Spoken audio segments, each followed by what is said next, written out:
আমি ডক্টর পারিজাত দেব চৌধুরী। আমি consultant cardiologist.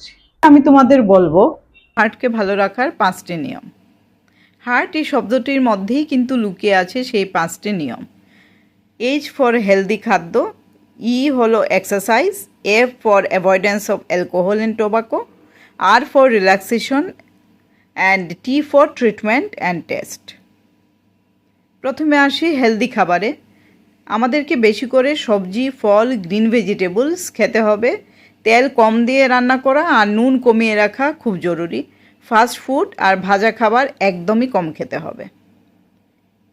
Exercise regular করবেন। প্রতিদিন অন্তত 30 মিনিট করে হাঁটুন বা শরীরচর্চা করুন। অ্যালকোহল আর টোবাকো এই দুটোকেই এড়িয়ে চলুন। ধূমপান ছেড়ে দিন। অতিরিক্ত মদ্যপান একদম বন্ধ করে দিন। রিল্যাক্সেশন আর স্ট্রেস কমানো খুবই জরুরি। প্রতিদিন কিছু সময় নিজের জন্য রাখুন। মেডিটেশন করুন, গান গান, আপনার যেটা হবি সেটা করুন। প্রিয় মানুষের সাথে কথা বলুন। ট্রিটমেন্ট আর টেস্ট দুটোই খুব ইম্পর্ট্যান্ট। টেস্ট করে আমাদের দেখতে হবে হাইপারটেনশন আছে কিনা, সুগার আছে কিনা, থাইরয়েড বা কোলেস্টেরলের প্রবলেম আছে কিনা। আর যদি টেস্টে ধরা পড়ে যে কোনো ধরনের প্রবলেম, সেগুলো আমাদের মেডিসিনের মাধ্যমে কমিয়ে রাখতে হবে।